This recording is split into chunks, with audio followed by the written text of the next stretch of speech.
अस्सलाम वालेकुम and welcome to episode 28 of कानूनदान्स वीकली केस लॉ बुलेटिन। हर एपिसोड की तरह इस वीक भी हम लास्ट वीक में रिपोर्ट की गई मेजर जजमेंट्स को आप तक पहुंचाएंगे और उनमें रेस किए गए मेन इश्यूज आपके साथ एनालाइज करेंगे।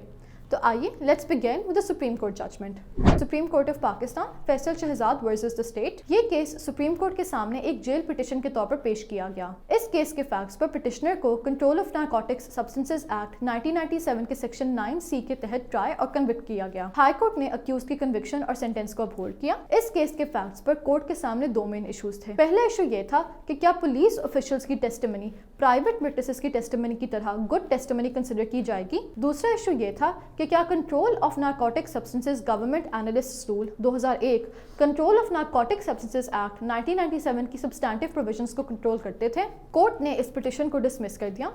पहले इशू पर कोर्ट ने कहा कि पुलिस ऑफिशियल्स की टेस्टिमनी आम प्राइवेट विटनेसेस की टेस्टिमनी की जितनी ही अच्छी होती है अगर ये प्रूव ना किया जाए कि पुलिस ऑफिशियल की अक्यूज के खिलाफ कोई खास दुश्मनी या इंटेंशन थी। कोर्ट ने ये बात भी रिकग्नाइज की हुई है कि इस तरह के ड्रग्स रिलेटेड केसेस में आम पब्लिक के लोग विटनेस बनने से कतराते हैं और इसीलिए पुलिस ऑफिशियल्स की टेस्टिमनी कंसिडर करने के अलावा और कोई तरीका ही नहीं। इसके साथ पुलिस ऑफिशियल्स की टेस्टिमनी एक्सेप्ट करने पर कोई भी लीगल बार नहीं और अगर ये टेस्टिमनी क्रॉस एग्जामिनेशन के दौरान इंटैक्ट रहे तो इसे एक्सेप्ट किया जा सकता है। केस के दूसरे इशू पर कोर्ट ने कहा कि 2001 के रूल्स 1997 के एक्ट की प्रोविजंस को कंट्रोल नहीं करते। ये रूल्स महज डायरेक्टरी है और इनमें कहीं नहीं लिखा कि अगर इन रूल्स को फॉलो ना किया जाए तो ये प्रोसिक्यूशन का पूरा केस ही डिस्कार्ड हो जाएगा। ये बात कहना गलत होगा कि 2001 के रूल्स की वायलेशन की वजह से 1997 के एक्ट के नीचे एस्टैब्लिश किया गया एक पूरा केस डिस्कार्ड हो जाएगा। इसके अलावा 1997 के एक्ट के सेक्शन 29 के मुताबिक इस एक्ट के नीचे केस रजिस्टर करवाने का तरीका और स्टैंडर्ड ऑफ प्रूफ बिल्कुल मुख्तलिफ है, क्योंकि इस एक्ट के मुताबिक ये अज्यूम किया जाता है कि अक्यूज्ड ने ऑफेंस कमिट की है जब तक ये प्रूव ना किया जाए कि उसने ऑफेंस कमिट नहीं की। इसीलिए रूल्स की एक महज वायलेशन की वजह से इस केस को डिस्कार्ड नहीं किया जा सकता। The Federation of Pakistan Chamber of Commerce, Karachi etc. against Province of Sindh through Secretary Labour and Human Resources Department, Government of Sindh, Karachi etc. ये केस उस नोटिफिकेशन के गिर्द घूमता है जो सिंध मिनिमम वेजेस एक्ट 2015 के सेक्शन 4(1) और 6(1)(a) के अंडर सिंध गवर्नमेंट के labour and human resource department ने इशू किया था, जिसके तहत सिंध के प्रोविंस में इंडस्ट्रियल और कमर्शियल एस्टैब्लिशमेंट्स में जितने भी अनस्किल्ड एडल्ट और जुवेनाइल वर्कर्स एम्प्लॉयड थे उनकी minimum wage rate 25,000 per month पे बढ़ा दी गई थी। अब सुप्रीम कोर्ट के सामने सवाल ये था कि क्या गवर्नमेंट खुद से वेज रेट्स रिवाइज कर सकती है या ये सिर्फ बोर्ड की रिकमेंडेशन पे हो सकता है। दूसरा ये कि अगर गवर्नमेंट और बोर्ड के बीच में डिसएग्रीमेंट हो तो क्या प्रोसीजर है। तीसरा ये कि चंद इंडस्ट्रियल अंडरटेकिंग्स में मिनिमम वेज रेट फिक्स करने के लिए कौन रिस्पॉन्सिबल है। और आखिरी ये कि मिनिमम वेज फिक्स करने के लिए क्या फैक्टर्स कंसिडर होंगे। जस्टिस उमर अता बंदियाल, जस्टिस सैयद मंसूर अली शाह और जस्टिस काजी मोहम्मद अमीन अहमद ने पहले सवाल पे कहा कि गवर्नमेंट को जो मिनिमम वेज रेट डिक्लेयर करने की पावर दी गई है वो बोर्ड की रिकमेंडेशन पे ही एक्सरसाइज होगी। दूसरा ये कि डिसएग्रीमेंट की सूरत में गवर्नमेंट 30 दिन के अंदर अंदर रिकन्सिडरेशन के लिए अपने कमेंट्स के साथ रिसीप्ट ऑफ रिकमेंडेशन बोर्ड को वापस भेज सकती है और बोर्ड बाउंड होगी उसे रिकन्सिडर करने को। तीसरा ये कि Sindh minimum wages act 2015 government पे चंद इंडस्ट्रियल अंडरटेकिंग्स में मिनिमम वेज रेट फिक्स करने की रिस्पॉन्सिबिलिटी आयद करती है। और आखिरी ये कि मिनिमम वेज प्रेफरेबली एक ऐसे लेवल पे फिक्स होगी कि वो एक वर्कर और उसकी फैमिली की बेसिक लिविंग नीड्स मीट कर सकें। Lahore high court Abid Farooq versus federation of Pakistan. इस केस के फैक्ट्स पर पिटिशनर ने एक रिट पिटिशन के थ्रू प्रोटेक्टिव बेल के लिए अप्लाई किया और इस पिटिशन के रिजेक्ट होने पर उन्होंने ये इंट्रा कोर्ट अपील फाइल की। इस केस के फैक्ट्स पर कोर्ट्स के सामने बहुत से इंपॉर्टेंट इश्यूज रखे गए। पहला इशू ये था कि लफ्ज अब्सकॉन्डिंग और प्रोक्लेम्ड का क्या मतलब होता है। कोर्ट ने कहा कि लफ्ज अब्सकॉन्डिंग का मतलब हाइड करना या छुपना होता है। एक शख्स अपने घर में या इससे बाहर कहीं भी हाइड कर सकता है और इन दोनों सिचुएशंस में शख्स अब्सकॉन्ड कर रहा होता है। अब्सकॉन्डिंग ऑफेंडर वो शख्स होता है जिसके खिलाफ सीआरपीसी के सेक्शन 204 के तहत वारंट इशू हो गया हो और जो अपने आप को इसलिए छुपा रहा हो ताकि वारंट एग्जीक्यूट ना हो सके। दूसरी जानिब लफ्ज प्रोक्लेम्ड का मतलब होता है किसी चीज को पब्लिकली, फॉर्मली या ऑफिशियली डिक्लेयर करना। केस का दूसरा इशू ये था कि क्या अब्सकॉन्डर या प्रोक्लेम्ड ऑफेंडर अपनी फंडामेंटल राइट्स की इन्फोर्समेंट सीख कर सकता है। इस इशू पर कोर्ट ने कहा कि अगर किसी शख्स को अक्यूज भी किया गया हो तब भी वो एक सिटीजन ही रहता है और वो अपनी सारी फंडामेंटल राइट्स इन्फोर्स कर सकता है। लेकिन जब वो शख्स अब्सकॉन्ड करे तो वो एक अबाइडिंग सिटीजन नहीं रहता। कॉन्स्टिट्यूशन के आर्टिकल 5(2) के मुताबिक अगर कोई शख्स स्टेट के खिलाफ कोई जुर्म करे तो वो फंडामेंटल राइट्स की प्रोटेक्शन में नहीं रहता और उसे लॉ के मुताबिक प्रोसिक्यूट करना चाहिए। तीसरा इशू ये था कि एक नॉन एब्सोल्यूट राइट को लिमिट करते वक्त कौन से फैक्टर्स अकाउंट में लेने चाहिए। इस इशू पर कोर्ट ने कहा कि एक नॉन एब्सोल्यूट राइट को जायज़ तरीके से लिमिट किया जा सकता है, लेकिन ये करने से पहले कुछ इंपॉर्टेंट चीज़ें कंसिडर करनी चाहिए। पहला ये कि क्या राइट लिमिट करने की कोई लीगल बेसिस है। दूसरा, क्या इस राइट की लिमिटेशन किसी लेजिटिमेट एम या मकसद को अचीव करने के लिए है, जैसे कि लोगों के हकूक़ की हिफाजत करना या फिर पब्लिक ऑर्डर मेंटेन करना। इसके साथ राइट को लिमिट करते वक्त कंसिडर करना चाहिए कि क्या ये लिमिटेशन उस लेजिटिमेट एम को हासिल करने के लिए लाजमी है। अगर किसी भी सिचुएशन में ये 3 कंडीशंस मीट हो जाए तो किसी भी नॉन एब्सोल्यूट राइट को जायज़ तौर पर लिमिट किया जा सकता है। इस केस में चौथा इशू ये था कि कानून किन सिचुएशंस में ये अलाउ करता है कि अक्यूज्ड शख्स की कुछ फंडामेंटल राइट्स को इग्नोर या स्किप कर दिया जाए। इस सब्जेक्ट पे कोर्ट ने कहा कि जब एक अब्सकॉन्डर या प्रोक्लेम्ड ऑफेंडर को कोर्ट आने के लिए कंपेल किया जाता है तो ये करने के लिए कॉन्स्टिट्यूशन में आर्टिकल 15, 20 और 23 में दी गई फंडामेंटल राइट्स के ऊपर से स्किप किया जाता है। किसी भी और सिनेरियो में इन आर्टिकल्स में दी गई राइट्स हर सिटीजन का हक है और इन्हें इग्नोर नहीं किया जा सकता।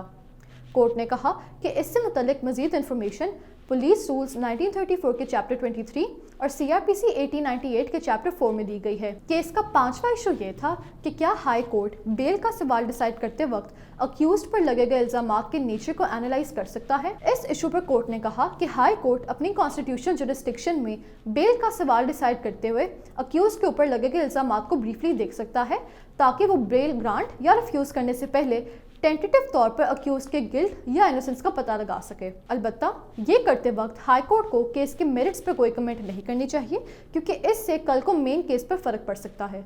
PLD 2003 सुप्रीम कोर्ट 668 के मुताबिक कोर्ट को अपनी डिस्क्रेशन सिर्फ एडमिनिस्ट्रेशन ऑफ जस्टिस के लिए इस्तेमाल करनी चाहिए, ना कि केस के मेरिट्स पर कमेंट करने के लिए। केस का आखिरी इशू ये था कि अक्यूज के बारे में पब्लिकेशन के थ्रू लोगों को इन्फॉर्म करने का मकसद क्या था। इस इशू पर कोर्ट ने कहा कि पब्लिकेशन के थ्रू अक्यूज के बारे में लोगों के बताने का मकसद ये था कि लॉ एनफोर्सिंग एजेंसीज को अक्यूज के बारे में फौरन इन्फॉर्म कर दिया जाए। CRPC का सेक्शन 59 किसी प्राइवेट पर्सन को भी एम्पावर करता है कि वो एक प्रोक्लेम्ड ऑफेंडर को अरेस्ट करे और किसी शख्स को एब्सकॉन्डर डिक्लेयर करने का मकसद ये था कि उसे ट्रायल फेस करने के लिए मजबूर किया जाए और उसको छुपने की कोई भी अपॉर्चुनिटी ना दी जाए। Salahuddin Khan against Public Procurement Regulatory Authority and others. Petitioner ने पब्लिक प्रोक्योरमेंट रेगुलेटरी अथॉरिटी और मिनिस्ट्री ऑफ पेट्रोलियम को एरे किया एज रिस्पोंडेंट्स, लेकिन कोई रिलीफ ना सीख हो पाया। बजाय इसके कि गैस पाइपलाइंस कंपनी को एज रिस्पोंडेंट्स इम्प्लीड किया जाता, सिर्फ उसके ऑफिशियल्स मसलन जनरल मैनेजर या मैनेजिंग डायरेक्टर को रिस्पोंडेंट्स बनाया गया। इस पे जस्टिस मियां गुल हसन औरंगजेब ने कहा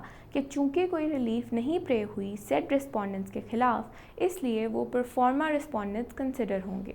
और दूसरी तरफ क्योंकि ये ऑफिशियल डेजिग्नेशंस लीगल पर्सोना के साथ नहीं इन्फ्यूज्ड, इसलिए वो सू होने के लिए केपेबल नहीं। ना ही ये लीगल टर्म हो सकती हैं और ना ही नेचुरल पर्सन्स, और एक रिट इनमें से किसी एक के अगेंस्ट ही इंस्टीट्यूट हो सकती है।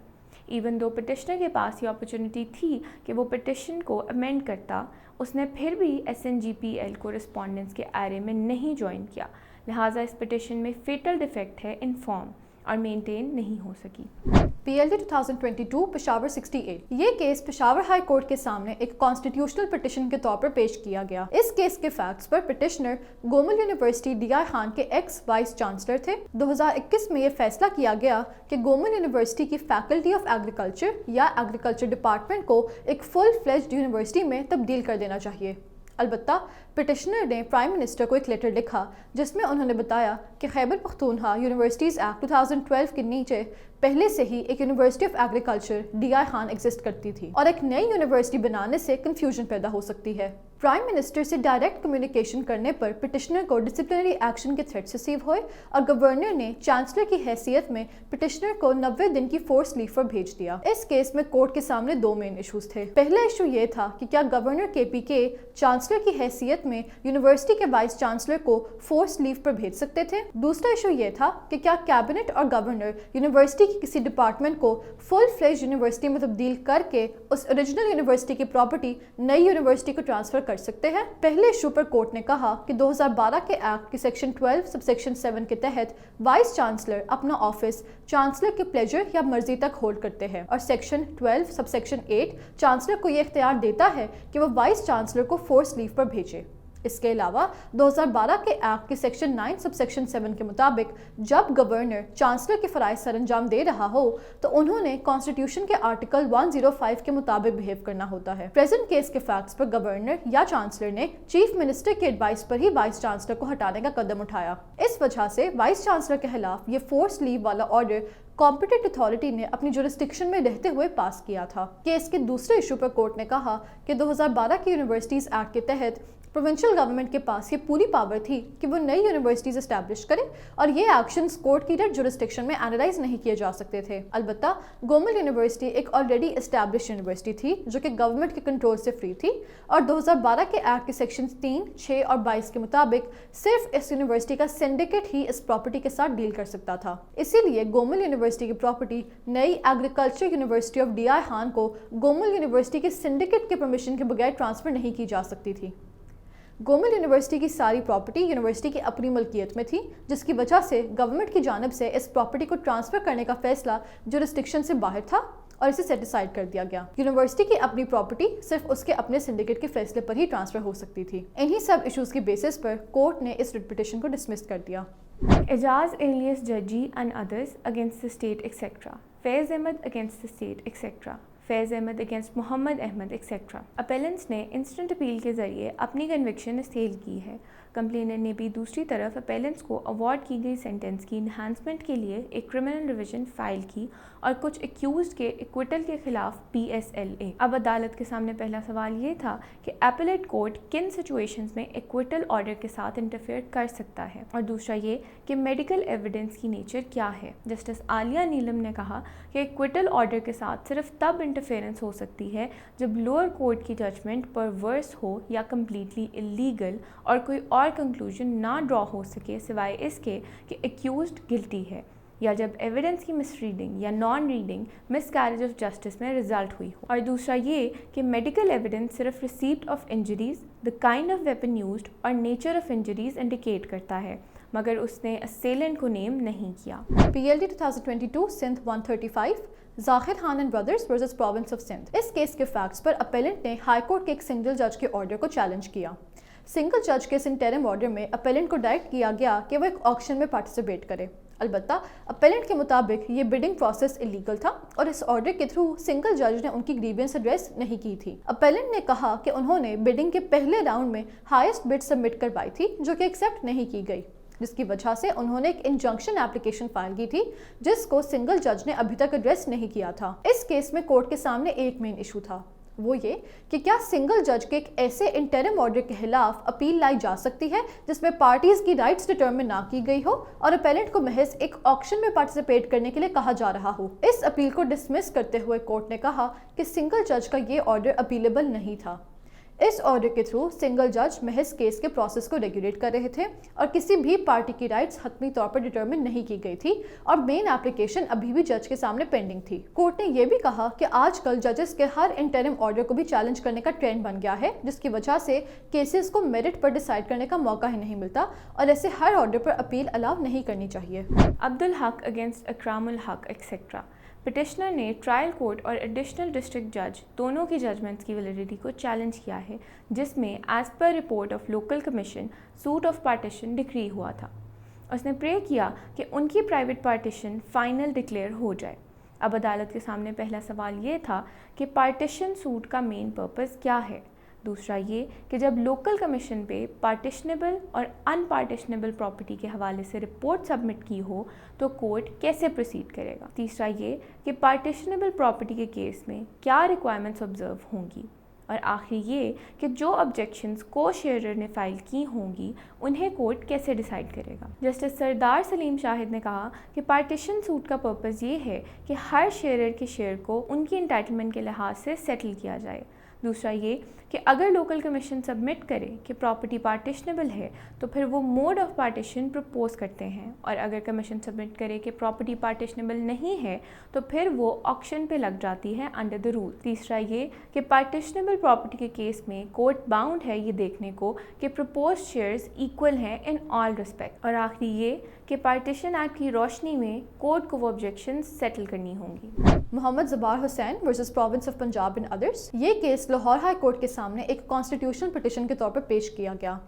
इस केस के फैक्ट्स पर पिटिशनर ने Punjab wild life protection, preservation, conservation and management act 1974 के सेक्शन 9 के तहत जारी की गई एक नोटिफिकेशन की वायरीज को चैलेंज किया। इस नोटिफिकेशन के जरिए वाइल्ड लाइफ डिपार्टमेंट ने वाटर फाउल हंटिंग के लिए इस्तेमाल होने वाले कुछ इलेक्ट्रॉनिक गैजेट्स पर पाबंदी लगाई थी, जिसकी वजह से शिकार के लिए इन परिंदों को पकड़ना मुश्किल हो जाएगा। अलबत्ता रिस्पोंडेंट्स के मुताबिक इन बैंड इलेक्ट्रॉनिक गैजेट्स की वजह से 2016 से लेकर 2021 में वाटरफाउल बर्ड्स की तादाद में बहुत ज़्यादा कमी आई थी, और इन गैजेट्स के इस्तेमाल के बगैर शिकार के दौरान एटलीस्ट इन परिंदों को एस्केप करने का एक मौका मिल जाता है।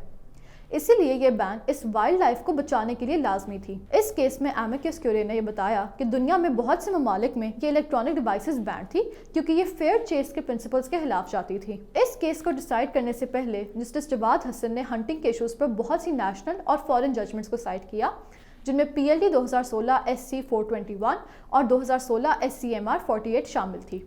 इसके अलावा उन्होंने बताया कि फेयर चेस के प्रिंसिपल का मतलब होता है कि शिकारी की हंटिंग स्किल्स और शिकार की अपनी जान बचाने की स्किल्स इवनली मैच्ड होनी चाहिए। फेयर चेस का प्रिंसिपल हंटिंग का एक एथिकल प्रिंसिपल था। इसके अलावा 1974 के एक्ट के प्रीएम्बल के मुताबिक इस एक्ट का मकसद वाइल्ड लाइफ को प्रोटेक्ट और कंजर्व और प्रिजर्व करना था, और सेक्शन 9 की हेडिंग के मुताबिक ये प्रोविजन रिस्ट्रिक्शन ऑफ हंटिंग के साथ ही डील करती थी। इस प्रोविजन का मकसद ही ये था कि वाइल्ड एनिमल्स को अनफेयर मीन्स के साथ हंट होने से बचाया जाए। इस लिहाज से ये बैंड इलेक्ट्रॉनिक गैजेट्स शिकार को एस्केप करने का या बाहर निकलने का मौका नहीं देते थे। इन सब इश्यूज को मद्देनजर रखते हुए कोर्ट ने कहा कि ये नोटिफिकेशन एक्ट के मैंडेट में फॉल करती थी। इस पिटिशन को डिसमिस करते हुए कोर्ट ने यह भी कहा कि एनिमल्स की भी एक राइट टू लाइफ है जो कि लॉ के थ्रू प्रोटेक्ट होनी चाहिए। साथ साथ किसी भी एक्ट के पर्पस को अचीव करने के लिए इसकी प्रोविजंस को लिबरली इंटरप्रेट करना अलाउड है, और ये इम्प्यून नोटिफिकेशन एक्ट के पर्पस के अंदर फॉल करती थी, इसलिए वैलिड थी। Shikarullah against Bibi Shakila and another. Family court ने रिस्पोंडेंट का सूट इस बेसिस पर डिसमिस कर दिया कि उसने अपना डॉक्यूमेंट्री और ओरल एविडेंस प्रोड्यूस करते हुए कानून शहादत की रिक्वायरमेंट्स नहीं फुलफिल की। अपीलेट कोर्ट ने फैमिली कोर्ट को मामला रिमांड किया। इस पर जस्टिस मोहम्मद कामरान खान मुल्लाखेल और जस्टिस रोज़ी खान बारेच ने कहा कि फैमिली डिस्प्यूट्स के लिए स्पेशल लॉ इनैक्ट करने का मकसद शॉर्टेस्ट पॉसिबल टाइम में जस्टिस प्रोवाइड करना और टेक्निकलिटीज़ अवॉइड करना था। फैमिली कोर्ट के सामने इन प्रोसीडिंग्स में CPC और कानून शहादत स्ट्रिक्टो सेंसू में नहीं एप्लीकेबल। फैमिली कोर्ट्स एक्ट 1964 के सेक्शन 17 की रोशनी में CPC और कानून शहादत की एप्लीकेबिलिटी एक्सक्लूड हो गई थी। अपीलेट कोर्ट ने राइटली मामला फैमिली कोर्ट को रिमांड किया था, लिहाजा कॉन्स्टिट्यूशनल पिटिशन डिसमिस हो गई। और इसके साथ ही आज का बुलेटिन यहीं ख़त्म होता है। आपसे मुलाकात होगी इंशाल्लाह अगले हफ्ते कुछ नए केसेस के साथ।